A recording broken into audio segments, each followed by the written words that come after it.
हाय बच्चों, कैसे हो? आशा करते हैं कि आप लोग ठीक होंगे। आज बनाने वाले हैं 8.1 का 5वां क्वेश्चन। देखिए कैसे बनेगा। यहाँ हो गया लंब, ये हो गया कर्ण, ये हो गया आधार।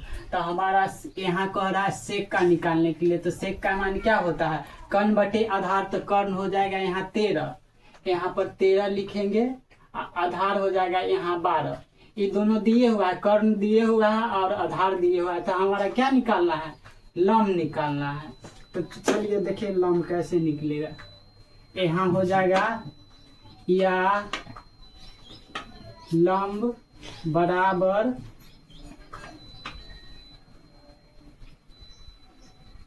आधार स्क्वायर माइनस कर्ण स्क्वायर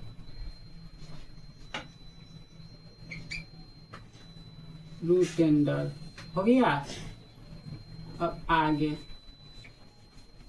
यहाँ हो जाएगा आधार का क्या है 12। तो यहाँ 12 लिखेंगे, यहाँ लिखते हैं लंब बराबर। तो यहाँ हो जाएगा 12, यहाँ माइनस है तो माइनस। यहाँ कर्ण का क्या है 13, यहाँ पे तो 13। यहाँ पे स्क्वायर है तो यहाँ पर स्क्वायर देंगे, यहाँ भी स्क्वायर है तो यहाँ भी स्क्वायर देंगे रूट अंडर। कोई दिक्कत? अब आगे इसका स्क्वायर क्या होगा? 12 के स्क्वायर 144, माइनस है तो माइनस देंगे। 13 के स्क्वायर 169 हो गया। अब आगे यहाँ हो जाएगा लंब बराबर। तो यहाँ घटाएंगे तो कितना बच जाएगा? यहाँ घटा लेते हैं 169 144। तो यहाँ बच गया 5, 2 1 से कट गया 25 आ गया। अब यहाँ पर इसका वर्गमूल हो जाएगा 5, यहाँ पर 5 लिखेंगे। तो इसलिए लंब का मान आ गया 5। यहाँ लिखेंगे या लंब बराबर 25। यहाँ हो जाएगा या लंब 5 आ गया। इसका वर्गमूल क्या हो गया? रूट से हट गया था, 5 आ गया इसका। अब क्या कह रहा है? आगे कह रहा है अन्य भुजा के मान निकाल देने के लिए। तो अन्य भुजा सब भुजा के मान निकाल देंगे। तो यहाँ पर निकाल देते हैं। यहाँ हो जाएगा साइन थीटा। तो साइन का मान क्या होता है? लंब बटे कर्ण।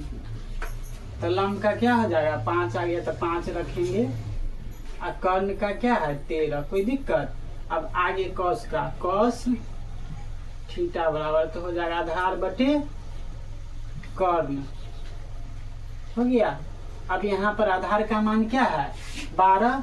तो 12 लिखेंगे। कर्ण क्या है 13। कोई दिक्कत? अब यहाँ लिखेंगे 10 का मान। तो 10 का क्या होता है? लंब बटे आधार।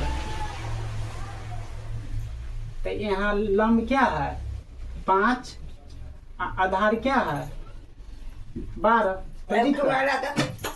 अब यहाँ पर लिखेंगे कोसेक।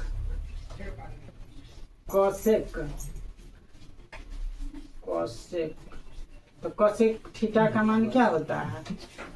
कोसेक। तो कोसेक थीटा के मान हो गया कर्ण बटे लंब। तो यहाँ कर्ण क्या हो जाएगा? कर्ण जो है 13 लिखेंगे। और यहाँ लंब क्या है 5 लिखेंगे। अब आगे खाली जो यहाँ पे है सेक का नहीं निकालना, आप सीधे कट का निकाल लेंगे। Cut theta. तो यहाँ हो जाएगा कट का आधार बटे लंब। तो यहाँ आधार क्या हो गया हमारा 12 और लंब हो गया, लंब है 5। कोई दिक्कत? देखो फिर से रिपीट कर देते हैं, समझा देते हैं। यहाँ पर दिए हुआ यदि सेक थीटा बराबर 13/12 हो तो अन्य सभी त्रिकोणमितियों का अनुपात परिकलित कीजिए, है ना। अब देखो इसमें करा, देखो ए बी, यहाँ क्या है सेक।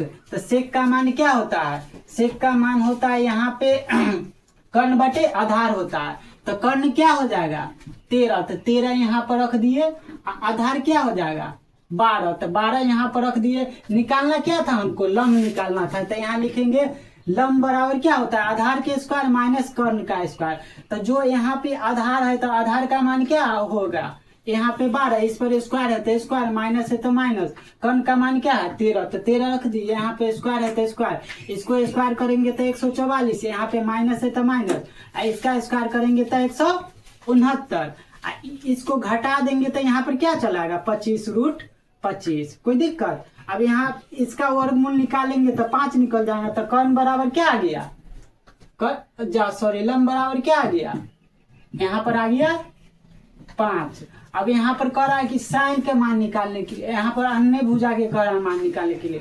तो अन्य भुजा मतलब सब के निकाल देंगे, इसका खाली छोड़ के। तो यहाँ पर हो गया साइन का मान क्या होता है लंब बटे कर्ण। तो लंब का मान क्या हो गया 5 और कर्ण का मान है 13, तो रख दिए, कोई दिक्कत। अब आगे कह रहा है कॉस का, तो कॉस में क्या होता है आधार बटे कर्ण। तो आधार का मान क्या हो गया 12 और कर्ण क्या हो गया यहाँ पे 13, कोई दिक्कत। अब आगे कह रहा है 10 का, तो 10 का क्या होता है लंब बटे आधार। तो लंब का मान क्या है 5, आधार का मान 12, कोई दिक्कत।